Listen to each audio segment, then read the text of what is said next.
Good morning, good evening, good afternoon, जिस समय भी आप देख रहे हैं उस समय वीडियो। और आज हम लोग जैव प्रक्रम का नेक्स्ट लेक्चर स्टार्ट कर रहे हैं और जिसका टॉपिक है उत्सर्जन। इससे पहले हम लोगों ने अपना पोषण देखा है, पाचन देखा है। आपकी बुक में पाचन के बाद आपका नेक्स्ट टॉपिक श्वसन है, बट हमने पाचन के बाद नेक्स्ट टॉपिक आपका उत्सर्जन लिया। ऐसा नहीं है कि आपको ये टॉपिक्स मिलेंगे नहीं, कंफर्म मिलेंगे, बट उत्सर्जन के बाद मिलेंगे, क्योंकि आप जिस फ्लो में पढ़ रहे हैं पाचन के बाद जस्ट आपको उत्सर्जन का अगर आता है तो आपको ज़्यादा बेटर ही फील होगा, क्योंकि अभी आपने जस्ट पाचन किया हुआ है। तो now we are start. And सबसे पहले हम लोग उत्सर्जन होता क्या है, कैसे, ऐसी नॉर्मल ऐसी समझते रहिए। उत्सर्जन, आपने उत्सर्जन वर्ड समझा, आपके अकॉर्डिंग क्या हुआ? क्या है उत्सर्जन यार? इंग्लिश में एक्सक्रीशन कहते हैं। जो बच्चे इंग्लिश में देख रहे हो, क्या मैं लिख दूँ? अरे छोड़ो यार, एक्सक्रीशन होता है, आप समझो, बोर्ड भी भर जाएगा बाद में। तो उत्सर्जन मीन्स होता है एक्सक्रीशन। एक्सक्रीशन मतलब क्या हुआ? इंग्लिश में आपको आता है, इंग्लिश में करने में देखो, मैं जो पूछूँ, ठीक है, माना आपका लाइव क्लास नहीं है, बट आप जब भी वीडियो देखो, ओके, एंड आप उसका आंसर करने की कोशिश किया करो, बिकॉज आपको वो चीज़ रिमेंबर होगी। आपको आज आंसर एक बार किया होगा ना, तो वो आपको फील होगी कि आपने कभी कुछ आंसर किया था और ये आपने गलत बोला, तो ये मैंने आपको सर या मैम जो भी आपको उन्होंने बेटर कुछ बताया था। तो आपको याद करने की बहुत ज़्यादा अलग से कॉपी खोल के याद करने की जरूरत नहीं पड़ेगी, ठीक है। लॉन्ग टर्म मेमोरी में ऐसे आपका सेट हो जाएगा। अब हम लोग बात करते हैं उत्सर्जन। ज्ञान तो बहुत दे दिया। उत्सर्जन क्या होता है? जो भी वेस्ट मटेरियल होते हैं, खराब, बेकार, वाहियात से, उन मटेरियल्स को बॉडी से बाहर निकालने का जो प्रोसेस है, बस वही उत्सर्जन, बस वही है उत्सर्जन। तो कुछ हम लोग लिख भी ले, खाली खाली बोर्ड अच्छा नहीं लगता ना, तो चलो उत्सर्जन के बारे में कुछ लिख लेते हैं। देखो, एक उपापचयी क्रिया पहले समझो। आप में से जिन बच्चों को उपापचयी क्रिया पता है क्या होती है उपापचयी क्रिया, इसको मेटाबॉलिज्म भी कहते हैं इंग्लिश में, ठीक है। तो उपापचयी क्रिया क्या होती है, आप एक बार कमेंट में लिखो, तब तक हम उपापचयी उत्सर्जन समझने के लिए आपको थोड़ा सा उपापचयी क्रिया समझना पड़ेगा। तो हम उपापचयी क्रिया एक बार समझ लेते हैं, देन हम लोग आगे उत्सर्जन की डेफिनेशन भी आप खुद ही जान जाओगे यार। तो देखो,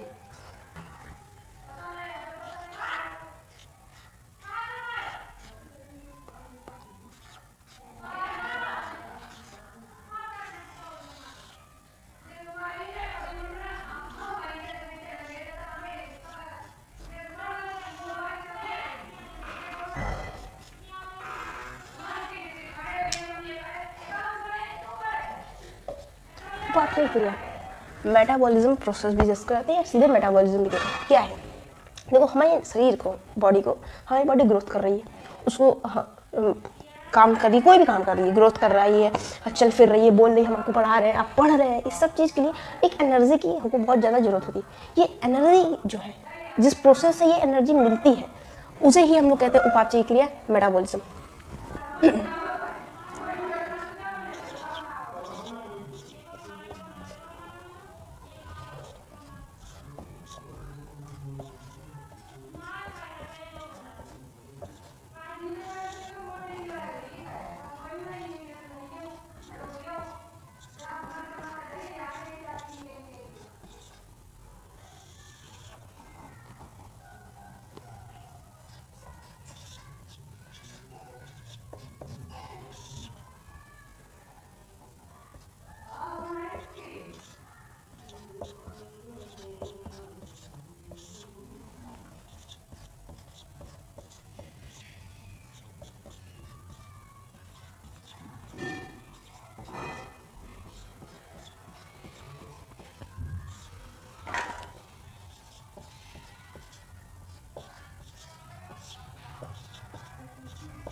देखो, बॉडी में लगातार रासायनिक क्रिया जिससे हमें एनर्जी प्राप्त होती है, वही हमारी क्या कहलाता है? उपापचयी क्रिया। अब कैसी रासायनिक क्रिया? अभी हम लोगों ने जस्ट इस लेक्चर से पहले, उत्सर्जन से पहले हम लोगों ने क्या पढ़ा था? पाचन पढ़ा था। पाचन में क्या होता है? रासायनिक क्रिया ही हो रही थी ना। कैसी रासायनिक क्रिया होती है? आपने कुछ खाना खाया, कुछ भी आपने खाया, उसको हमारे बॉडी में जाता है, हमारे HCl वगैरह जो हमारे स्टमक वगैरह में है, पेप्सिन पढ़ा हम लोगों ने, ट्रिप्सिन पढ़ा, ये सब केमिकल है। What is this? This is chemicals. तो इन केमिकल्स के वजह से जो हमने भोजन खाया उसका पाचन हुआ, और पाचन होने से क्या हुआ?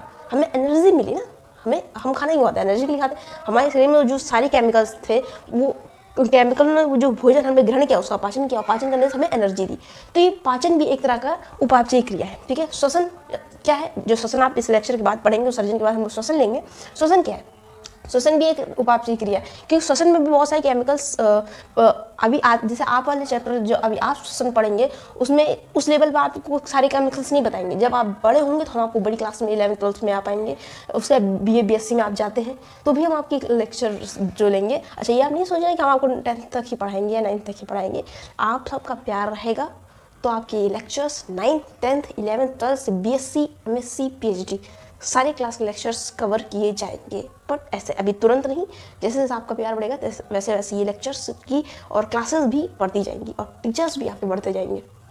तो अभी तो आप इसको समझिए। तो जो भी केमिकल की वजह से हमें एनर्जी मिलती है, केमिकल प्रोसेस की वजह से, रासायनिक क्रिया की वजह से हमें एनर्जी प्राप्त होती है, उसे ही हम लोग उपापचयी क्रिया कहते हैं, मेटाबॉलिज्म्स कहते हैं। ओके, ये आपको क्लियर हुआ ना। हम लोग देखेंगे कि क्यों मैं मतलब कैसे बैठे बैठे मैं आपको सर्जन पढ़ाते पढ़ाते उपापचयी क्रिया क्यों पढ़ाया भाई, तो भाई समझो यार, तो उपापचयी क्रिया क्यों बताया आपको, क्योंकि ये जो उपापचयी क्रिया है ना, इसी के कारण हमको कुछ उत्सर्जन भी मिलता है। कैसे मिलता है, देखो उत्सर्जन लिखने की जरूरत है क्या।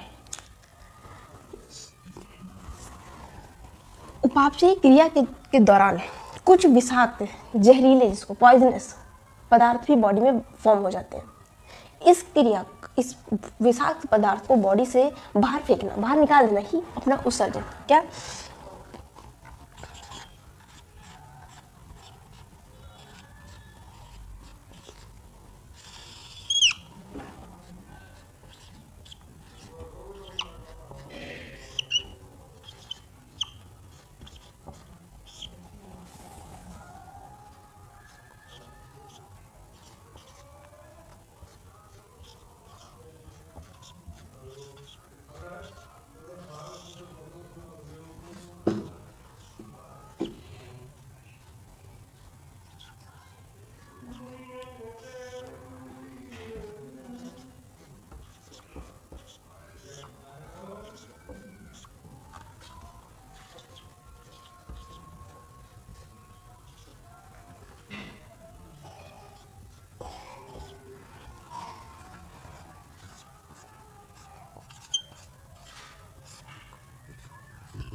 देखिए, उपापचयी क्रिया, अब आपको पता चलेगा कि मैंने क्यों उपापचयी क्रिया भाई इतना समझाया।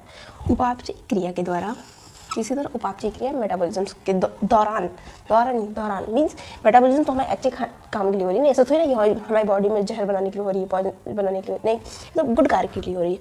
अभी उपापचयी क्रिया में जैसे क्या क्या आ जाता है, यहाँ पे आप एक एग्जाम्पल में भी लिख लीजिए कि एग्जाम्पल पाचन, श्वसन, ठीक है। तो आपके उपापचयी क्रिया में पाचन आ जाता है, श्वसन आ जाता है, ठीक है। ये तो आपको बॉडी के लिए हेल्पफुल है, हाँ बेनिफिट है। इससे आपको क्या होता है, पाचन होता है, आपको एनर्जी मिलती है, श्वसन होता है, इससे भी आपको एनर्जी मिलती है, ATP वगैरह इससे बनती है। ये कैसे होती है हम नेक्स्ट लेक्चर में देखेंगे। तो ये प्रोसेस जो हो रहा है इससे आपको अच्छी चीज़ तो मिली है, बट इसके होने के साथ साथ कुछ बेकार पदार्थ भी फॉर्म होते हैं, ठीक है। बेकार पदार्थ जरूर नहीं कि बेकार पदार्थ बेकार थे, मीन्स हमारी बॉडी के लिए वो चीज़ बेकार है, हो सकता है हमारी बॉडी के बाहर किसी चीज़ के लिए बेटर हो, ठीक है। तो आप उपापचयी क्रिया यानी मेटाबॉलिज्म के दौरान निर्मित विषाक्त पदार्थ विषाक्त मतलब जहरीला, विषाक्त मतलब जहरीला, इसको यहाँ पे लिख दे,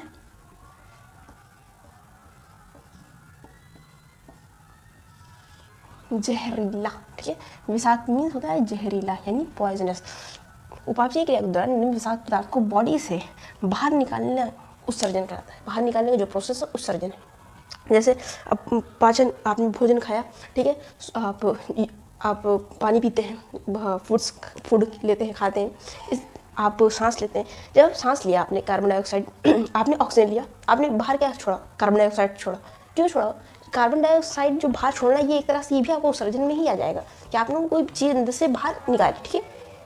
बेकार चीज़ थी आपके लिए, ऐसे नहीं कार्बन डाइऑक्साइड बेकार है, कार्बन डाइऑक्साइड नहीं हो तो बहुत सारी चीज़ नहीं हो। जैसे कई पौधों के में उनका जो फूड चेन होती है, फूड निर्माण में कहीं सिर्फ ऑक्सीजन की आवश्यकता नहीं होती, उनकी कार्बन डाइऑक्साइड की भी उनको आवश्यकता होती है। और ये मैंने आपको शायद से पहले के लेक्चर्स में बताया हुआ है, ठीक है। तो कार्बन डाइऑक्साइड की जरूरत होती है उन्हें, लेकिन हमें वो चीज़ नुकसान करेगी। तो कार्बन डाइऑक्साइड को हमारे लिए विषाक्त हो गया भाई, क्योंकि ज़्यादा हो जाएगी शरीर में क्या हमको अस्थमा हो जाएगी, बहुत सारी बीमारियाँ हो जाएंगी। तो वो विषाक्त पदार्थ हमने पानी पिया, पानी हमारे लिए अच्छी है, बट पानी हमने पिया तो पानी पीने के बाद हमें एनर्जी मिली, बहुत सारे ग्लूकोज वगैरह मिली। लेकिन पानी पीने के बाद जो कुछ यूरिन आप यूरिनेट होने जाते हो, यूरिन क्या है, उस पानी पीने के बाद आप पानी फिल्टर हुआ, अब फिल्टर होने के बाद आपको जो जरूरी चीज़ था पानी में आपकी बॉडी के लिए, बॉडी ने उसको एब्जॉर्ब कर लिया। अब पानी में जो चीज़ है जो अच्छी नहीं है, जो हमारी बॉडी के लिए अच्छी नहीं है, ऐसा नहीं कि वो अच्छी नहीं है, हमारी बॉडी के लिए अच्छी नहीं है, वो बॉडी ने उसको बाहर कर दिया। ये हो गया आपका उत्सर्जन। तो जो विषाक्त पदार्थ है जरूरी नहीं वो जहरीले पदार्थ है कि वो बाहर दुनिया में कहीं भी जाएंगे जहरीले, हमारी बॉडी के लिए वो चीज़ जहरीले। ओके, नेक्स्ट चीज़ है excretory organ in humans, means उत्सर्जी अंग।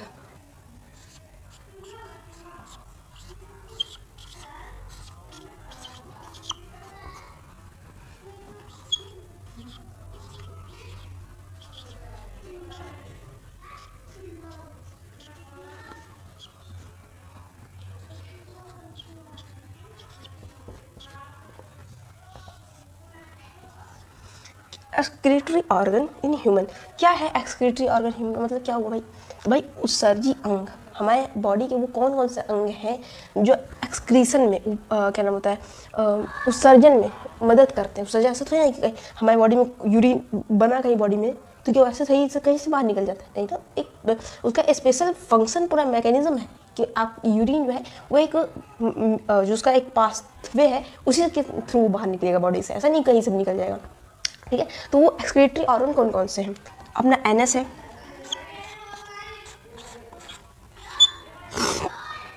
एनएस मीन्स गुदा,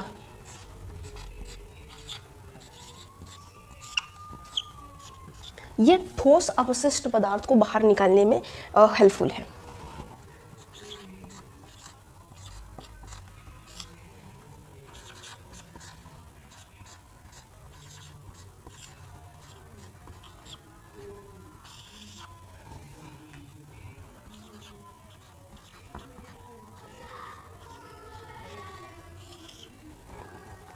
गुदा, एनएस, ये ठोस अपशिष्ट का उत्सर्जन करता है। जैसे हम लोगों ने जो भोजन खाया, ठीक है, हम लोगों ने भोजन खाया बचता है वो, ठीक है, और उसका जो अपशिष्ट है जो उसकी इंपॉर्टेंट चीज़ थी, हम लोगों ने जो भी खाया रोटी सब्जी दाल चावल, उसमें जो फ्रूटफुल चीज़ थी जो हमारे लिए जरूरी चीज़ थी वो हमारी बॉडी ने एब्जॉर्ब कर ली। देन क्या हुआ, देन जो उसकी बेकार मटेरियल बचा वो हम नेक्स्ट डे वगैरह हम लोग जाते हैं बाथरूम वगैरह में या पॉटी वगैरह में करते हैं तो सही से वो अपशिष्ट बाहर निकल जाता है। तो किस फॉर्म में निकलता है? एक ठोस के फॉर्म में निकलता है, ठीक है। तो एनएस जो है ठोस अपशिष्ट पदार्थों को बाहर निकालने वाला अंग है। सेकंड है आपका पेनिस, ठीक है। पेनिस क्या करता है आपका? ये घुलित अपशिष्ट का उत्सर्जन करता है।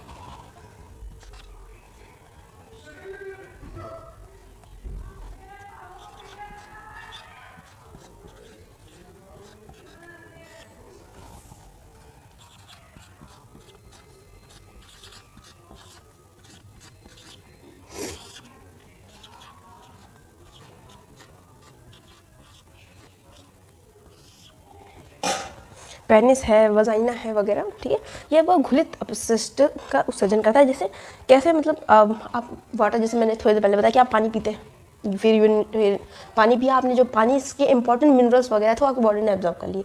देन जो उसकी आवश्यक चीज़ नहीं है हमारी बॉडी के लिए या विषाक्त चीज़ है हमारी बॉडी के लिए, उसका बाहर उत्सर्जन हो जाएगा। उत्सर्जन किस थ्रू होगा? वो घुलित फॉर्म का, यानी जो लिक्विडाइज्ड फॉर्म है उसका हम पेनिस वगैरह से होता है, ठीक है। घुलित अपशिष्ट पदार्थ का उत्सर्जन पेनिस से होता है। इसमें एक और आप नाम लिख सकते हैं अपने पसीना वगैरह, जो बॉडी से जो पसीना स्वेटिंग होती है ये भी, तो यहीं पे आप लिख दें ऑल्सो पसीना,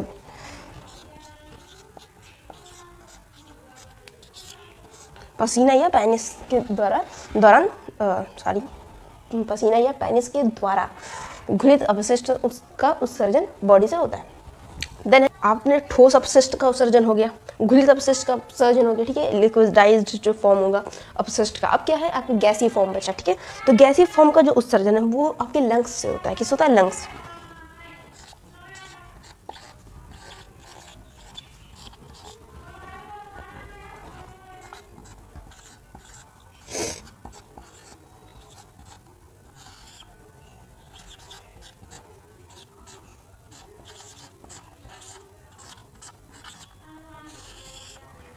गैसीय अपशिष्ट का उत्सर्जन, ठीक है।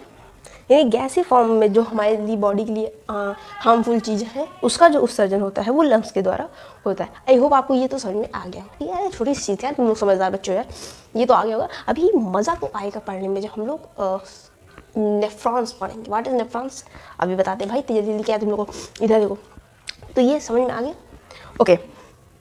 देखो अगर तुम लोग को ये समझ में आएगा, ठीक है, तो हम लोग उसको इरेज करेंगे। और अगर नहीं आया है तो एक लेक्चर जहाँ से नहीं समझ में आया थोड़ा सा बैक करो, उसको दोबारा रिप्ले करो, कंफर्म तुम्हें समझ में आ जाए। क्योंकि ऐसा नहीं है कि जो तुम्हें समझ में नहीं आया तो तुम्हें वो चीज़ तुम्हें मतलब आई नहीं, ये नहीं, उसको दूसरी तरह से मुझे समझाना पड़ेगा कि तुम्हें आती नहीं है समझना।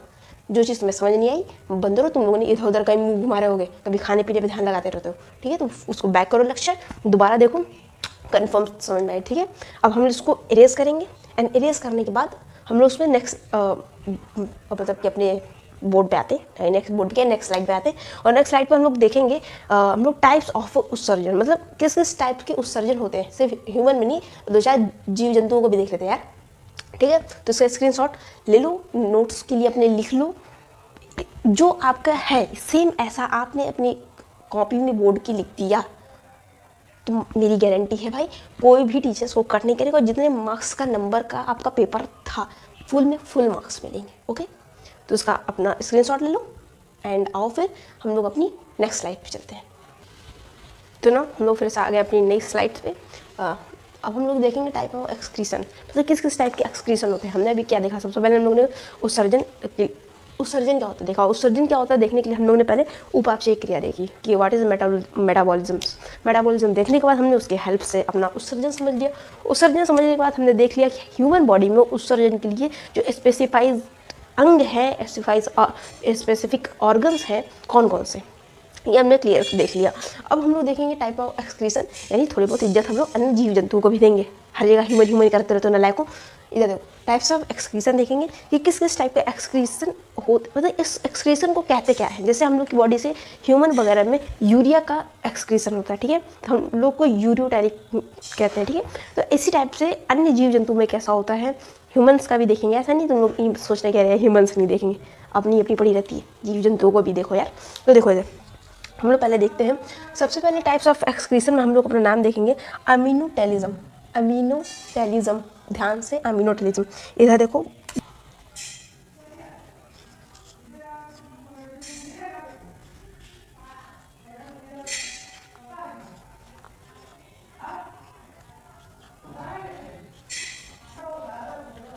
अब अमीनोटेलिज्म, व्हाट इज अमीनोटेलिज्म। इसमें अमीनो अम्ल का उत्सर्जन होता है, मीन्स जिस, इधर पहले हमने लिख लिया भाई वरना तुम लोग ना, अमीनो अम्ल, एसिड भाई एसिड।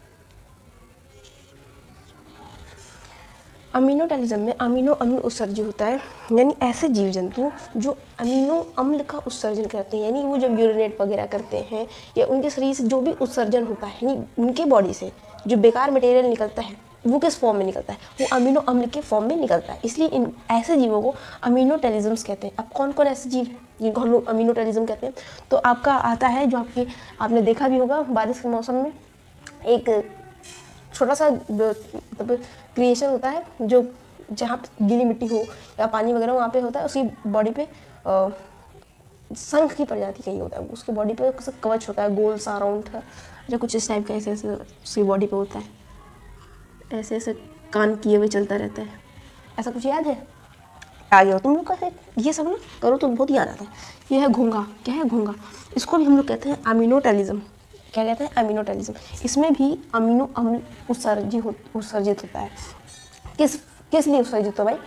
उत्सर्जन होता है बेकार पार्ट्स को बॉडी में से बाहर निकालने के लिए, ठीक है, विषाक्त पदार्थ को। तो एग्जाम्पल है इसके घोंघा,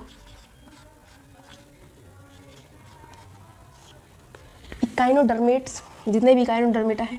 अब ये मत मुझसे बोलना कोई व्हाट इज इकाइनोडर्मेटा, है ना, उल्टा लटका देंगे।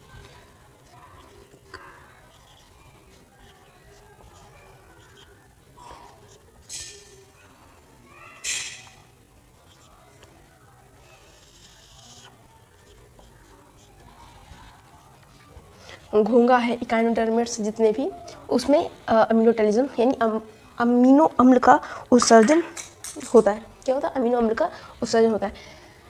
आई नो आधे से ज़्यादा तुम लोग व्हाट इज इकाइनोडर्मेट्स कर रहे होगे, आधे गूगल पे पहुंच गए होगे। सुन लो बंदरों, 9th की बुक में है आपका, होगा क्या है यार, इकाइनोडर्मेट्स में वो आते हैं ग्रुप में, जैसे स्टार फिश वगैरह, ठीक है, स्टार फिश,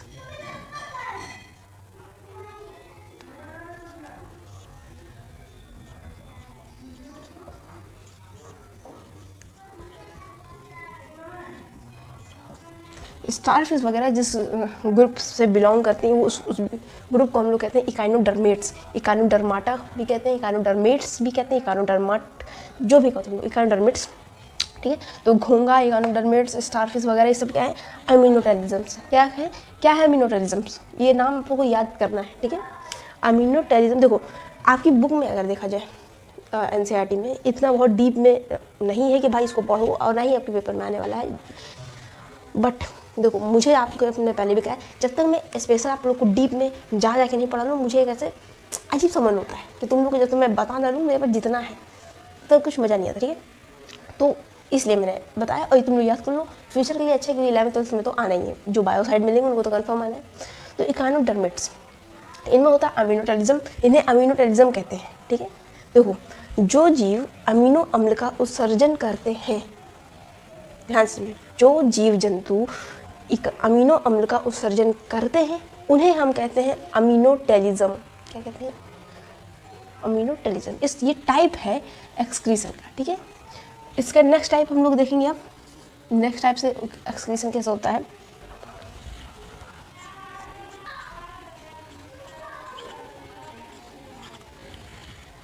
अमोनोटेलिज्म। क्या? अमोनोटेलिज्म।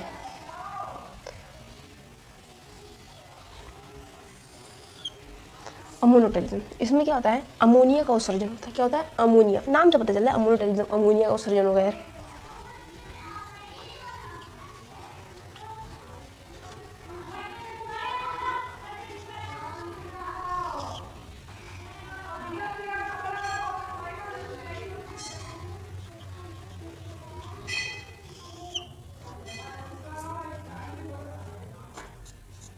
अमोनोटेलिज्म, इसमें अमोनिया का उत्सर्जन होता है। मीन्स बॉडी से जो अपशिष्ट पदार्थ हैं, जो बेकार पदार्थ हैं, वो अमोनिया के फॉर्म में बॉडी से बाहर निकलेंगे। जो नाइट्रोजन है वो अमोनिया फॉर्म में बॉडी से बाहर निकलता है। नाइट्रोजन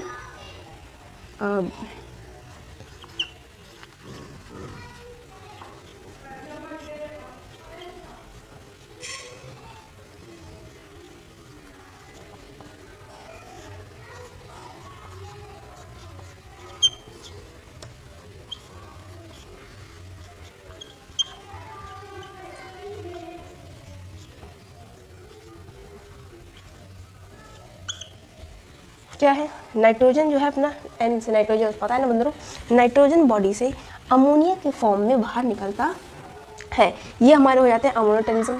एग्जाम्पल कौन कौन है भाई अमोनोटेलिज्म? ये तुम लोग आराम से बता सकते हो, क्योंकि 2-4 ना तुम सब को इसी में रखना चाहिए। जैसे है एग्जाम्पल है मेढक। कौन है तुम्हें मेढक? 2 मिनट से बैठ के पढ़ नहीं सकते? मेढक, ये अपने अमोनोटेलिज्म होते हैं। अस्थिर मछलियाँ, जिनको बोनी फिश भी कहते हैं।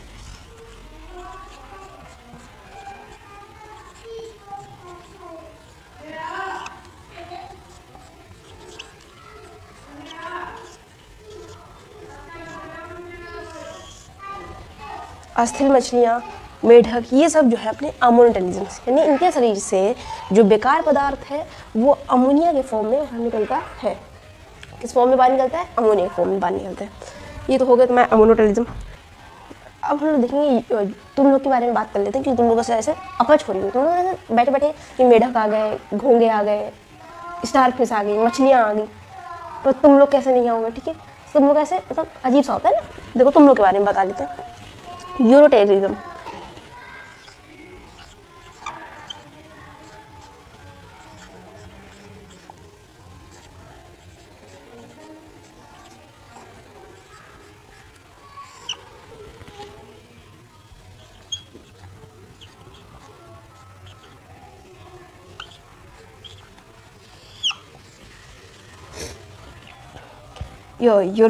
यूरोटेलिज्म। अब यूरोटेलिज्म मतलब क्या है? यूरिया का जो भी बेकार पदार्थ है बॉडी के, वो किस फॉर्म में बाहर निकलेंगे? यूरिया के फॉर्म में निकलेंगे।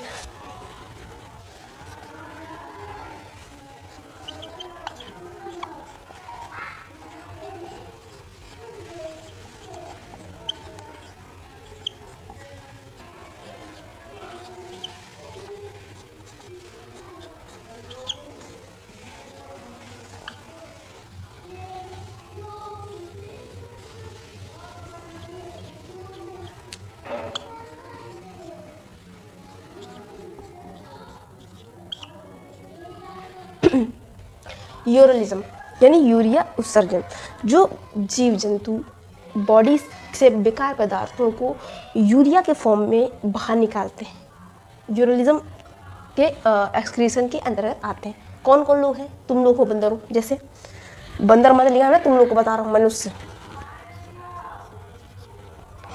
मनुष्य,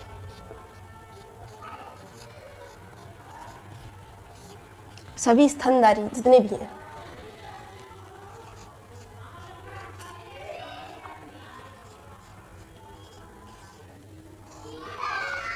ठीक है, जितने भी स्तनधारी हैं, जैसे गाय आपकी स्तनधारी जीव है, डॉग्स आपकी स्तनधारी जीव है, ठीक है। तो ये सब जो है स्तनधारी जीव क्या होते हैं? ये अगर किसी ने भी ऐसे पूछने की कोशिश की कि ऐसे जिसको भी कन्फ्यूजन होगी स्तनधारी जीवों में, ठीक है, तो तुम लोगों को भाई मिल जाओ तो इसी बोर्ड में ना ऐसे इस डस्टर की जगह यूज कर ले।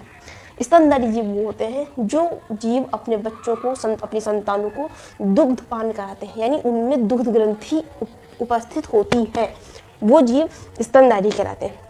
अब तुम लोग ये मत बोलने लगना कि क्या होता है, जो मेल है उसमें तो ऐसा कोई प्रोसेस ही नहीं है कि उसमें दुग्ध ग्रंथि नहीं होती है।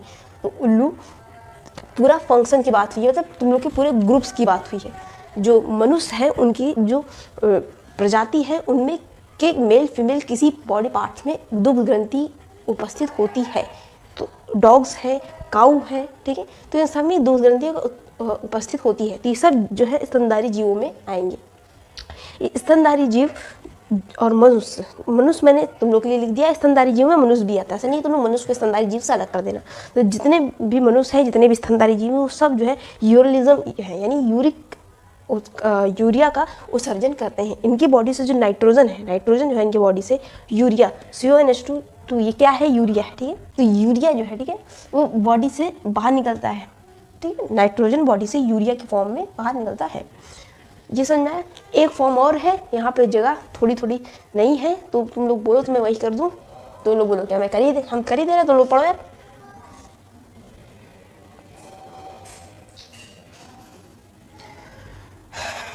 इधर बना रहे हैं, ठीक है, ध्यान दे लेना, इसमें का कुछ मिक्स मत करना, वरना एग्जाम में कंफ्यूज हो जाएगा कि ये यूरोटेलिज्म देख रहा है, अमीनोटेलिज्म देख रहा है, या तुम लोग का कोई नया कलाकारी देख रहा है। तो तुम लोग पता चले, अभी से साइंटिस्ट हो जाओ, नया जीव जंतु खोज लो, ठीक है।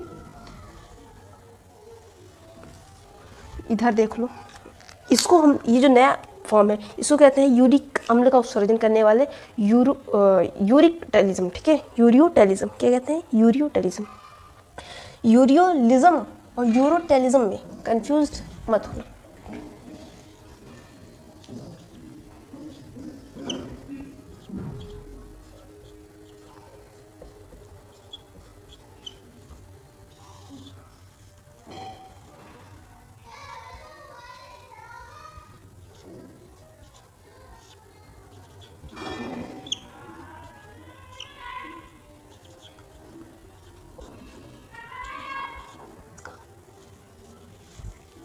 देखो यूरिकोटेलिज्म, नाम थोड़ा सा ध्यान दे लो, यूरियोलिज्म है ये, यूरियोलिज्म ये यूरिया का उत्सर्जन होता है, यूरिया का उत्सर्जन यूरियोलिज्म, यूरिक अम्ल का उत्सर्जन यूरिकोटेलिज्म। स्पेलिंग थोड़ा सा से देख लेना, ठीक है। यूरिकोटेलिज्म क्या होता है, इसमें जो नाइट्रोजन है वो बॉडी से यूरिक अम्ल के फॉर्म में बाहर निकलता है।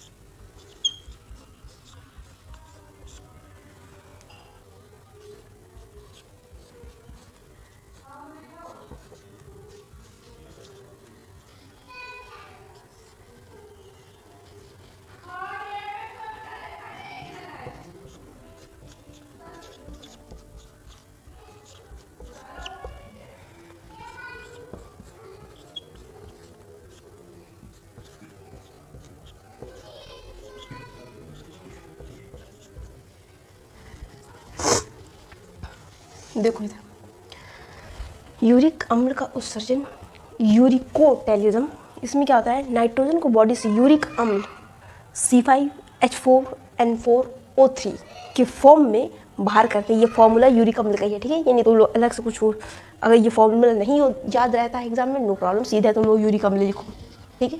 एग्जाम में तुम लोग गला नहीं पकड़ेगा भाई ये सब तुमने क्यों नहीं लिखा है, उसका फॉर्मूला लिख दोगे तो बेटर है, एग्जामिनर समझेगा। तुम लोग बहुत पढ़ने वाले, मैं जानता हूँ तुम लोग कुछ पढ़ते लिखते नहीं हो, बाकी तुम लोग लिख देना, ठीक है। अगर याद है लिख देना, जरा सा भी कन्फ्यूजन है तो कोई जरूरत नहीं लिखने की, सीधे यूरिक अम्ल लिखो, ठीक है। तो नाइट्रोजन का जो बॉडी से बाहर निकलना है वो किस फॉर्म में है, आपका यूरिक अम्ल, ओके। अब इसके एग्जाम्पल कौन है, किन किन लोगों में ऐसा होता है भाई, कौन कौन जीव जंतु हैं, तो इनके एग्जाम्पल में आपको आ जाते हैं जितने भी तुम लोग के पक्षी और सरीसृप हैं। सांप, सरीसृप मतलब सांप, मुझे पता है तुम लोग को ऐसे स्तनधारी सरीसृप सुनने के बाद तो गायब लगता है कि तुम लोगों ने ज़िंदगी कभी ऐसे देखा नहीं, क्योंकि तुम लोग दोबारा बुक तो कभी उठा के देखते नहीं हो, ठीक है। पक्षी और सरीसृप, सरीसृप में हमारे सांप आ जाते हैं, केंचुए आ जाती है, सब सरीसृप में आते हैं।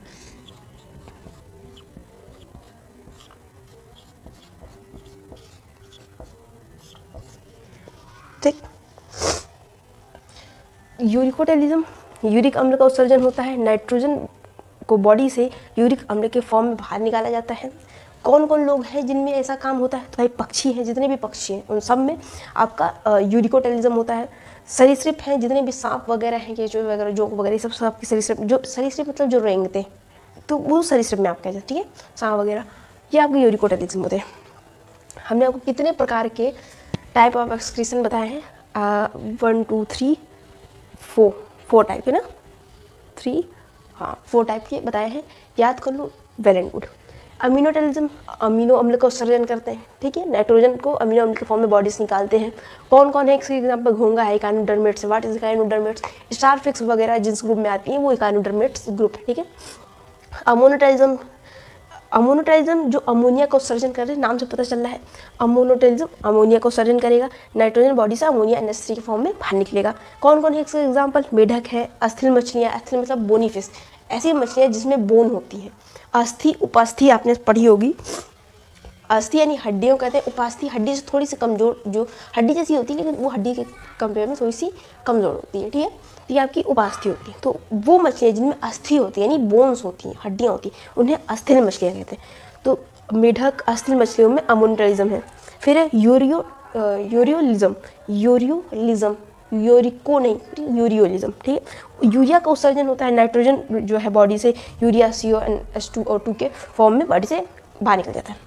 मनुष्य स्तनधारी है, स्तनधारी मीन्स जो जिन जीवों में दुग्ध ग्रंथियाँ होती हैं उन्हें स्तनधारी कहते हैं। फिर है यूरिकोटेलिज्म, जो यूरिया अम्ल का उत्सर्जन करते हैं। इनमें बॉडी में जो नाइट्रोजन है वो आपकी यूरिक अम्ल के फॉर्म में, यूरिक अम्ल यूरिया में कंफ्यूज नहीं करना है, यूरिलिज्म और यूरिकोटेलिज्म में कंफ्यूज नहीं करना है। यूरिकोटेलिज्म में यूरिक अम्ल बॉडी से बाहर निकलता है, किन किन में होता है, पक्षियों में होता है, सरीसृप या सांप वगैरह में होता है। नाउ आई थिंक ये सब आपको क्लियर हो गया होगा, क्रिस्टल क्लियर जैसे कहते हैं ना, वैसा होना चाहिए तुम लोगों को। और जो चीज़ क्लियर नहीं हुई है लेक्चर पीछे देखोगे, बैक करो, जैसे मैंने फर्स्ट स्लाइड में बोला था, बैक करो लेक्चर और फिर देखो, क्योंकि ऐसा नहीं है कि मैंने पढ़ाया नहीं, या तुमने ऐसे तुम्हें पढ़ना आता नहीं कि तुम पढ़ नहीं पाए, ऐसा कुछ नहीं। तुम लोगों को समझ नहीं आया, मीन्स ये तुम लोग कहीं बंदरगिरी कर रहे थे, खाने पीने पे इधर उधर ध्यान लगाया, फ़ोन लेके बैठे हो गए, ठीक है यार, अजीब है, फ़ोन लेके बैठे हो तभी लेक्चर देख रहे हो, तुम लोगों का भरोसा नहीं, फ़ोन में नेट ऐप खोल के गेम खेल लो। तो लेक्चर बैक करो, देखो एक एक चीज़ क्लियर हो जाएगी। मैंने 2-3 बार एक ही चीज़ को एक्सप्लेन किया है ताकि तुम लोग की खोपड़ी में सेट हो जाए, और अगर नहीं सेट हुआ तो खोपड़ी उल्टी करके जरा तुम लोग ऐसे थोड़ा आसन करो, सही होगा। और इसको हम लोग साइड होते हैं, उसके बाद आप लोग इस स्क्रीनशॉट लीजिए, नोट्स बनाइए और पढ़ो थोड़ा तुम लोग। आई थिंक तुम लोगों ने स्क्रीनशॉट ले लिया होगा। अब आइए बात लोग, हम लोग अपने नेक्स्ट स्लाइड पे चलते हैं और देखते हैं आगे क्या क्या होता है। तो हम लोग आ गए अपनी दूसरी स्लाइड पे। नाउ हम लोग देखते हैं, क्या देखते हैं भाई पढ़ने जो देखते हो, चलो और देखा ही जाता है, क्या देखते हैं तुम लोग भी, क्या बताते रहते तुमको क्या देखते हैं। देखो उत्सर्जन हम लोगों ने टाइप ऑफ एक्सक्रीशन भी देख लिए। अब हम लोग देख लेते हैं मनुष्य में उत्सर्जी अंग के मुख्य कौन कौन से मुख्य उत्सर्जी अंग हैं। उसके बाद हम लोग फिर अपना आगे कंटिन्यू करते हैं। मुख्य उत्सर्जी अंग है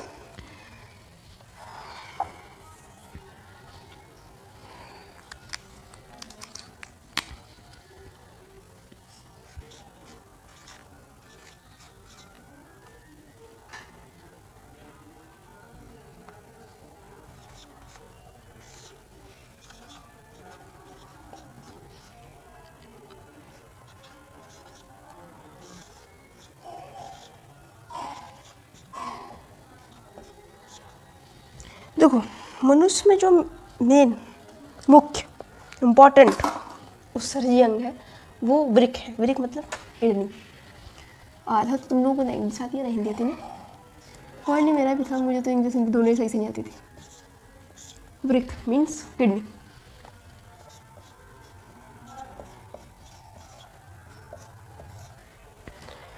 जो मुख्य अंग है यानी मेन उत्सर्जी अंग, जो भी बेकार पदार्थ है बॉडी का, उसको वो बेकार है कैसे पता चला भाई? कोई अच्छी चीज़ रही होगी, पानी। हम लोग इसमें जो हमारे आपके जो सिलेबस में है उसमें हम लोग लिक्विडाइज यानी घुलित अवस्था में उत्सर्जी पदार्थ जो है उनके बारे में ही हमें पढ़ना है। जैसे हमने आपको पहले बताया था कि ठोस अवस्था में उत्सर्जित पदार्थ जो एनएस के द्वारा बाहर निकलते हैं बॉडी से, गैसीय अवस्था के जो उत्सर्जित पदार्थ हैं वो हमारे लंग्स के फॉर्म में निकलते हैं, और जो घुलित अवस्था के हमारे बॉडी में है उत्सर्जित पदार्थ हैं, अपशिष्ट बेकार पदार्थ, उत्सर्जित नहीं बेकार पदार्थ हैं, वो हमारे पेनिस वगैरह वजाइना वगैरह के थ्रू बाहर निकलते हैं। तो इनको ये तो थ्रू पासिंग वे है ना, तो पाथवे है कि बॉडी से कैसे निकलते हैं, वो अलग हुए कैसे बॉडी, सही पदार्थ से वो अलग पदार्थ अलग कैसे किए गए बेकार पदार्थ। हमने पानी पिया हमने, उसका जो इम्पोर्टेंट पार्ट था जो मतलब हमारी बॉडी के लिए इंपॉर्टेंस मिनरल्स है वो हमारी बॉडी ने एब्जॉर्व कर लिया।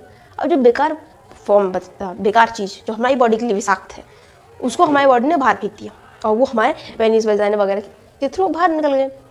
बट ये चूज़ किसने किया कि कौन सही है कौन बेकार है? ये मुख्य कार्य जो है सबसे बड़ा योगदान किडनी जी का है। इन्हीं का वो योगदान है जिन्होंने हमें वो उत्सर्जन के लिए प्रोत्साहित किया है। तो ये मेन पदार्थ मतलब मेन पार्ट हैं जो उत्सर्जन में इम्पॉर्टेंट है। अब कुछ इनके हेल्पफुल भी हैं क्योंकि ये हीरो जी हैं, यही अपने मेन है महाराजा साहब की, ये मतलब अपनी क्षमताओं से गलत चीज़ों को बाहर निकालेंगे, उसको अलग करेंगे। अब कुछ इनके सैनिक होंगे ना जो इनका हेल्प करेंगे इस कार्य में, तो कुछ सहायक अंग भी हैं। उत्सर्जित अंग जो है कुछ सहायक भी हैं। जैसे ये मुख्य उत्सर्जी अंग तो अपना वृक्क हो गया, सहायक अंग कौन कौन से हैं?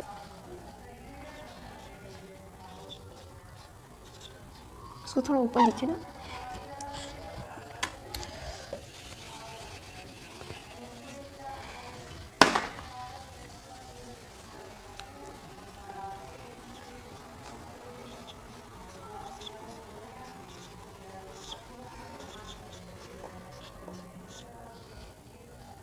जो सहायक अंग अपने वो 3 ठो हैं। कौन? 3 हैं जो इनके सैनिक हैं या हेल्पफुल हैं। पहला है मूत्रवाहिनी,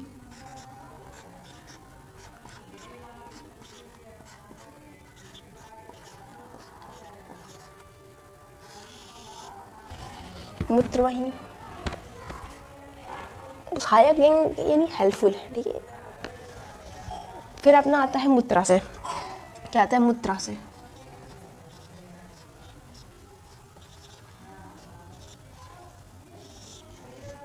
मूत्रवाहिनी, मूत्राशय एंड लास्ट में एटलीस्ट जो तीसरा सैनिक है वो है मूत्रमार्ग।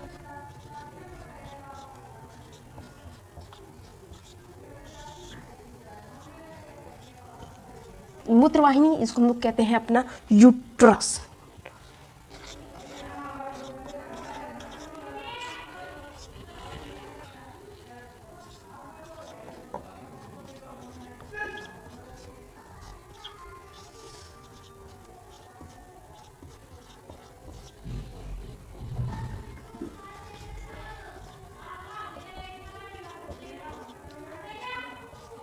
ये सहायक अंग है किसके? वृक्क के। वृक्क मुख्य अंग है उत्सर्जन का, ठीक है। उत्सर्जन जो भी बॉडी से बाहर निकालना है शरीर से बेकार चीज़, ठीक है, उसकी मुख्य चीज़ जो है, मतलब कौन है भाई चूज करके बाहर निकालेगा, वो है अपना वृक्क, किडनी, ठीक है। ये मेन जी है जिन्होंने ये कार्य संपादित किया है कि चूज करेंगे कौन अच्छा कौन बेकार। और इनका जो हेल्प करने के लिए जो उनके सैनिक हैं, कर्मचारी हैं इनके, समझ लो, ये है मूत्रवाहिनी यूरेटर, मूत्राशय यूरिनरी ब्लैडर एंड आपका मूत्रमार्ग यूरेथ्रा, ठीक। ये सब इनकी हेल्प करने के लिए, इसीलिए चूंकि हेल्प देते हैं इसलिए इनको कहते हैं सहायक अंग। क्या कहते हैं? सहायक अंग। अब थोड़ी सी किडनी जी के बारे में हम लोग इज्जत देंगे। क्या है किडनी? क्यों है किडनी? कैसी है किडनी? What is kidney? ठीक है, सब कितनी है हमारे पास किडनी? कोई पूछे कितना है तुम्हारे पास किडनी का असर? अच्छा नहीं था, कोई बात नहीं। इधर देखो किडनी, तुम लोग को क्या लगा अच्छा डायलॉग मारेगा? तुम लोग को पढ़ाने के लिए या मैं डायलॉग मारने के लिए? किडनी, कितनी किडनी है तुम लोग के पास? अपना बताओ तुम लोग, ठीक है। मतलब मेरे पास या मनुष्य में 2 होती है, 2 वृक्क, वृक्क यानी किडनी, बार बार बता रहे हैं, कंफ्यूज मत होना कोई भी, अन्यथा मार खाओगे। 2 वृक्क होते हैं, 2 किडनीज अपने पास होती हैं उदर गुहा में कशेरु की दंड के दोनों तरफ। अब तुम लोग ये पूछोगे व्हाट इज उदर गुहा एंड कशेरु की दंड? इधर देखो, पहले मैं लिख लूँ तुम लोग को बता दूं।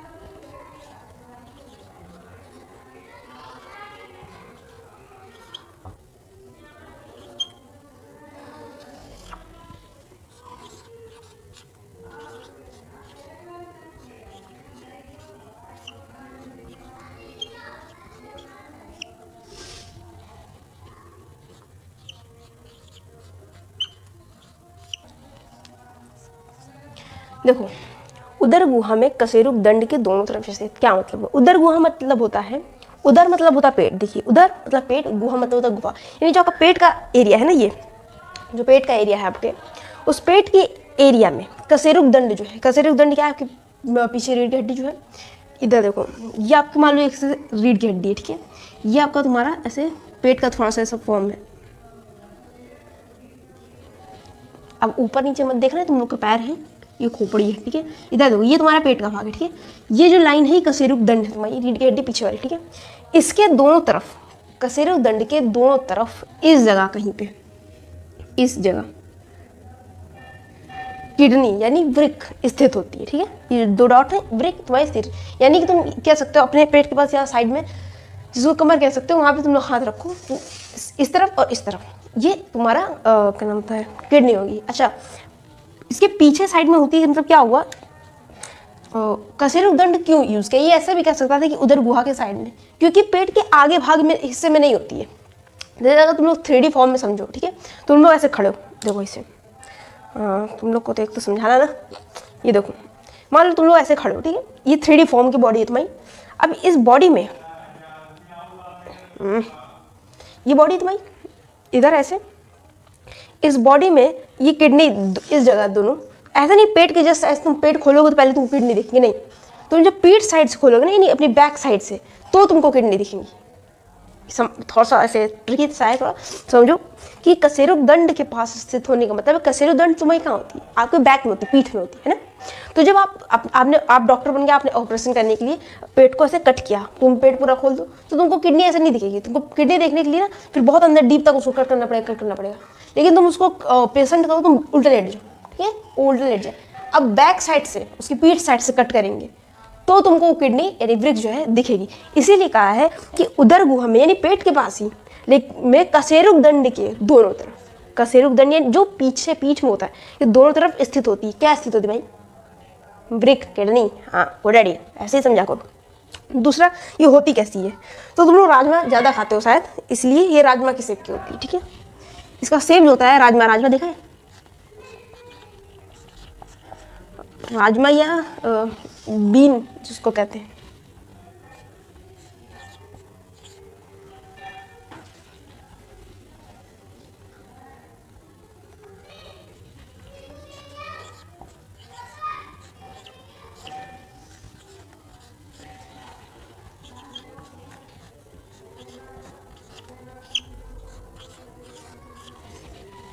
राजमा या बीन क्या कहा है कि राजमा या बीन कैसा होता है? देखो कैसा होता है बीन, देखो मुझे बहुत मज़ा आता है तुम लोग कैसे ना ऐसे उल्टी सीधी अपनी ड्राइंग से तुम लोग को पका देना। तुम लोग क्या कर सकते हो, ये देखो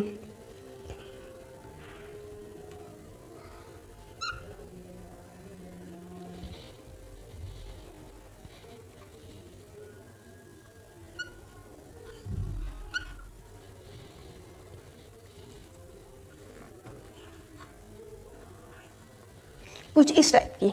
राजमा कुछ ऐसे ही दिखता है ना, ये बीन का दाना, देखो बीन वगैरह खाया हो तो उसका दाने कुछ ऐसे ही दिखते हैं। ठीक है, तो ये ऐसे दो ठो ऐसे तुम्हारे पास स्थित होती है, तुम्हारे उदर गुहा में कशेरुक दंड के पास। What is this? This is तुम्हारी किडनी मीन्स वृक्क। नाउ ये सेम या राजमा के आकार की होती है। कलर क्या होता है? कत्था खाया? कत्था तुम लोग नहीं खाए, कत्था खाना भी नहीं, हाँ गंदी बात। ठीक है, कत्था वो पान वगैरह की दुकान पे मिलता है। कत्था ब्राउन कलर का होता है, तो ब्राउन क्या कत्थे के कलर की होती है। भूरे, ब्राउन को भूरा कहते हैं।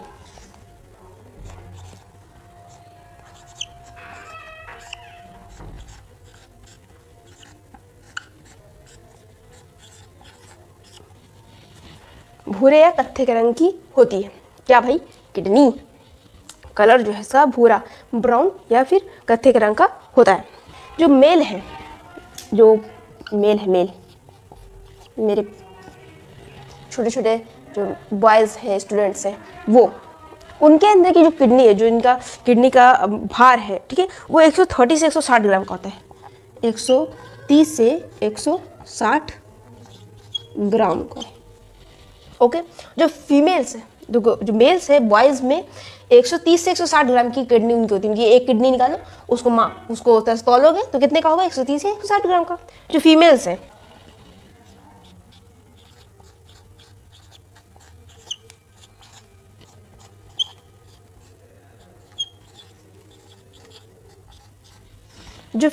जो अपनी क्यूट स्टूडेंट्स हैं, जो समय जो ब्यूटीफुल स्टूडेंट्स देख रही हैं ये लेक्चर, पढ़ रही हैं, आगे बढ़ना चाहती हैं, उन लोगों में जो फीमेल्स हैं उनमें जो उनकी किडनी का भार है वो 110 से 150 ग्राम का होता है। तो ये तो कुछ आपकी इंपॉर्टेंट बात हो गई किसकी? उत्सर्जन की जो किडनी है। नाउ हम लोग लेक्चर को यहीं स्टॉप करेंगे। तो ये जो किडनी के बारे में जो भी था, मतलब किडनी कैसी होती है, कैसे काम करती है, ये तो भी हमने नहीं बताया। किडनी क्या होती है एटलीस्ट, ये हमने इस लेक्चर में देख लिया है उत्सर्जन में। लेक्चर बहुत लेंदी नहीं हो जाएगा, इसलिए हमने सिर्फ इस पार्ट में इतना ही रखा है। इसके नेक्स्ट पार्ट जो उत्सर्जन का आएगा उसमें हम लोग किडनी काम कैसे करती है, किस प्रोसेस पे काम करती है, नेफ्रॉन्स वगैरह क्या है, इस पर डिस्कशन करेंगे। ठीक है, अभी के लिए अब बहुत ज़्यादा मटेरियल भी एक साथ लेके पढ़ने से भूल जाओगे, इससे अच्छा है तुम लोग थोड़ा थोड़ा मटेरियल लो। हम ऐसे तुम लोग को सिर्फ ऐसे लेक्चर्स के लिए नहीं बता रहे, तुम लोग पढ़ने के लिए भी लो। तो पढ़ो, ऐसे नहीं तुम लोग इकट्ठा आज बैठो कि नहीं ऐसे पढ़ लेके आज मुझे 12 घंटा पढ़ना है। गुड, आज तुमको 12 घंटा पढ़ना है, लेकिन ऐसा नहीं कि तुम कभी स्टार्ट कर रहे हो लगातार तुम सोचो तुम 12 घंटा पढ़ लोगे, ऐसे नहीं। 10-10 मिनट का आप नैप लेते रहो। नैप मतलब आप 10 मिनट नींद ले सकते हो, लेकिन नींद जैसे कुछ लोग प्रेफर करते हैं, लेकिन हम नहीं प्रेफर करेंगे। कि नींद क्या है ना, एक बार नींद लेते तो थोड़ा सा और ऐसा होता रहता है। ठीक है, और नींद में अगर मुझे अपनी पर्सनल की बात बताएं, ठीक है, तो नींद आने के बाद एक बार मुझे ऐसे तो आलस सा हो जाता है। फिर जब तक नींद से उठने के बाद भी मुँह वगैरह धुला, जब तक हम नॉर्मल होते हैं तब तक पता चलता है 20-30 मिनट मेरा ऐसे बेकार हो। इससे अच्छा है आप पढ़ लो, 1 घंटा लगातार पढ़ लें, 1 घंटा हो गया, 10 मिनट का नैप लेके आप वॉक करो। ठीक है, जिस गर्मी भी आ गई अब तो आप अपने टेरेस वगैरह पे, छत वगैरह पे उसे 10 मिनट का ऐसे वॉक करोगे, आपकी बॉडी और रिफ्रेश होगी। ठीक है, रिफ्रेश हो जाएगी एंड आपको फिर ऑक्सीजन लेवल बढ़ जाएगा आपके बॉडी में। तो जब आप दोबारा पढ़ने होगा ना, तो जितने पावर से आप आए थे पढ़ने, वो पावर आपका मेंटेन रहेगा और उससे ज़्यादा ही बनेगा, आपको आलस नहीं आएगी। ठीक है, तो ये तो भाई हो गया। अब जो आपके जैसे मैंने आपको प्रॉमिस किया था कि आप 100 सब्सक्राइबर्स से ऊपर हो जाएगा तो आपके लिए जीके की भी आते रहेंगे शॉर्ट्स वगैरह, या आपको जीके की नॉलेज भी किसी किसी रूप में हम प्रोवाइड कराते रहेंगे। क्यों? क्योंकि देखो बच्चों, आप जब 12th दे के निकलते हो, ठीक है, तो उसके आगे बाद बहुत सारे एग्जाम्स होते हैं, जैसे CUT है, ठीक है, किसी कॉलेज का स्पेशल एग्जाम है, अगर किसी पर्टिकुलर यूनिवर्सिटी के लिए आप 2 BHU है, ड्यू है, इसको आप जब टारगेट करते हो, या ऐसे बहुत सारे एग्जाम है, ND वगैरह, तो उसमें आपको जीके का बहुत बड़ा पोर्शन एक आता है। जो साइंस के बच्चे हैं, खासकर जब एग्ज़ाम दिए अपने, तो मुझे पता चला कि बहुत इम्पॉर्टेंट मतलब ऐसे एक रोल है कि आप इसमें जो आप साइंस का तो जान रहे हो, बट कई बार बच्चों का सिलेक्शन रुक जाता है इसलिए क्योंकि वो जीके नहीं जान पाए। साइंस का पढ़ रहे हैं वो 9th 10th 11th और सब उन्होंने साइंस में देखा, उन्होंने बायो पढ़ी, उन्होंने मैथ पढ़ी, उन्होंने केमिस्ट्री पढ़ी, उन्होंने फिजिक्स पढ़ी, उन्होंने जीके नहीं पढ़ी यार। हिंदी इंग्लिश भी जो आप पढ़ते हो वो आप इतना पढ़ते हो कि बस आप पास हो जाओ, आपको क्योंकि आपके पास टाइम भी नहीं बचता है अलग से कि आप बहुत ज़्यादा आप पासिंग मार्क्स के पढ़ते हो। क्योंकि मैंने बहुत जो साइंस के बच्चों ने बहुत ऐसा नहीं देखा कि बहुत डीप घुस के हिंदी या इंग्लिश पढ़ लें, ठीक है, बस ऊपर ऊपर से पढ़ लेते हैं कि हाँ बस उसमें आ जाए, मेन नंबर हमको फिजिक्स केमिस्ट्री बायो में, क्योंकि उनको यही रहता है कि वो आगे फिजिक्स केमिस्ट्री बायो में उनको करना है। इट इज़ गुड, और ये बात सही भी कि आपको आगे अगर आप साइंस फील्ड के हो तो आप ज़्यादातर आगे साइंस के ही सेक्शन में पढ़ाई करोगे, और ये होना भी चाहिए। जैसे कुछ बच्चे लड़कियों में खास कर है कि 12th साइंस हो होंगे, 12th बायो से होगी, 12th मैथ्स से होगी, जाके BA कर लेते, तो ये होना भी नहीं चाहिए। होना क्या है, क्या साइंस फील्ड में आगे बढ़ो। तो जो बच्चे साइंस में आगे बढ़ना चाहते हैं वो CUT वगैरह देखते हैं, तो उनको जीके का सामना करें, बहुत इंपॉर्टेंट है कि जीके आ जाता है। और उन्होंने वो पूरे 9th 10th 4 साल जीके तो करंट अफेयर्स तो छुआ ही नहीं ना, आप उन्हें 1 महीने 2 महीने 3 महीने जितने भी उनको मिला है 3-4 महीने, उसी में वो जल्दी जल्दी पढ़ने की कोशिश करते हैं।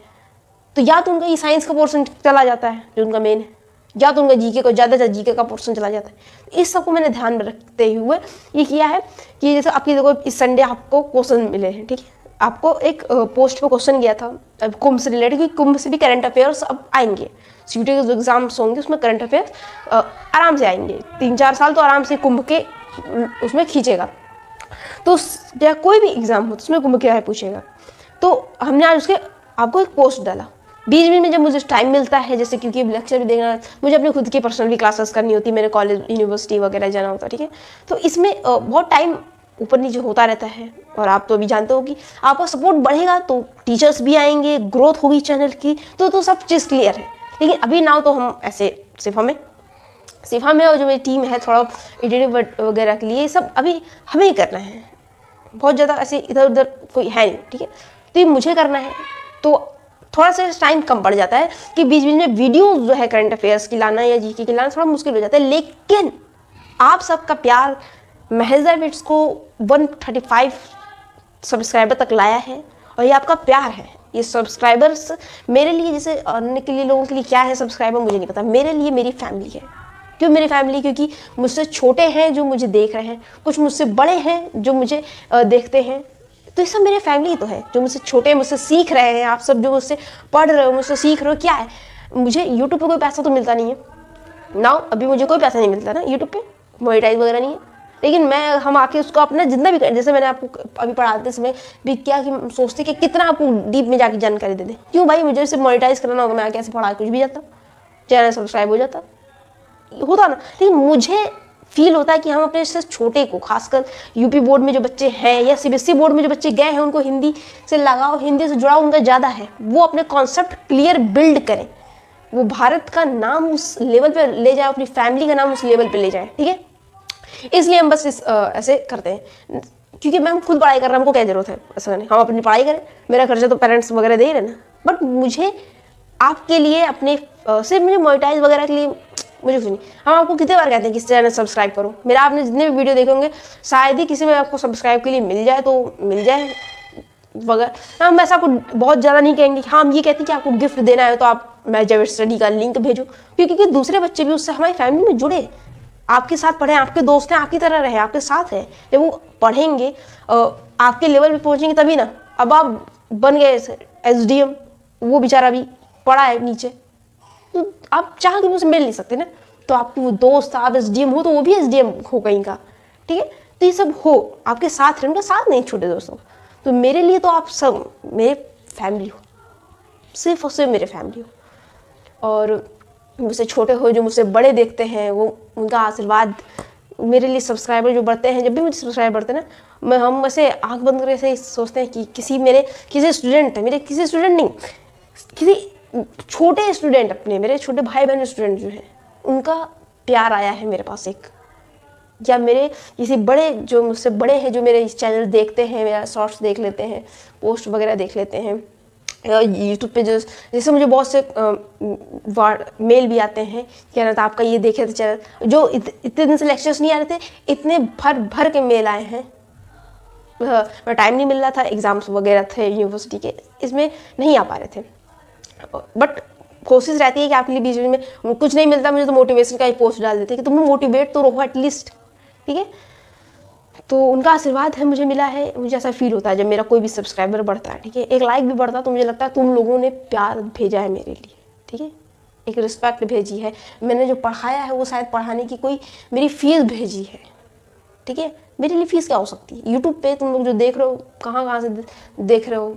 एक मेल मेरे पास आया था, वो राजस्थान का था, तो वो राजस्थान से देख रहे। अब मुझे रोज़ तो मिलने नहीं आएंगे ना, वो मुझे कोई फीस तो भेज नहीं रहे, लेकिन उन्होंने बताया कि उनकी फैमिली में भी मुझे कुछ बच्चे देखते हैं। वो बार बार कह रहे थे कि बच्चा था, कोई बॉयज़ था, इनके आप मैम आप दोबारा स्टार्ट करो।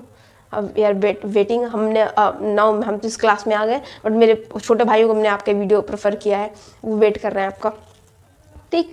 तो वो मुझे कोई ऐसे पैसे तो दे नहीं रहे, ठीक है, वो क्या मुझे भेजे, प्यार है उनका, ठीक है। तो आपका प्यार ही मेरी उसकी फीस है, बस इनफ। आप सब मेरी फैमिली हो, एक सब्सक्राइबर नहीं, एक ऑनलाइन डिजिटल जमाने के एक नंबर नहीं, 135 सब्सक्राइबर, आप नंबर नहीं हो मेरे, आप मेरे लिए फैमिली हो, आप मुझसे छोटे भाई बहन हो, ओके। तो नाउ इमोशनल बातें ज़्यादा हो गई, अब हम लोग चलते हैं, और नेक्स्ट पार्ट बहुत जल्दी इसका आएगा, आपका प्यार रहेगा तो बहुत बहुत बहुत जल्दी आपका ये पार्ट आएगा नेक्स्ट, ठीक है। तो बाय, और इसका स्क्रीनशॉट ले लो, और good night, good evening, good morning, आप जिस समय भी इसको देख रहे हो, बाय बाय।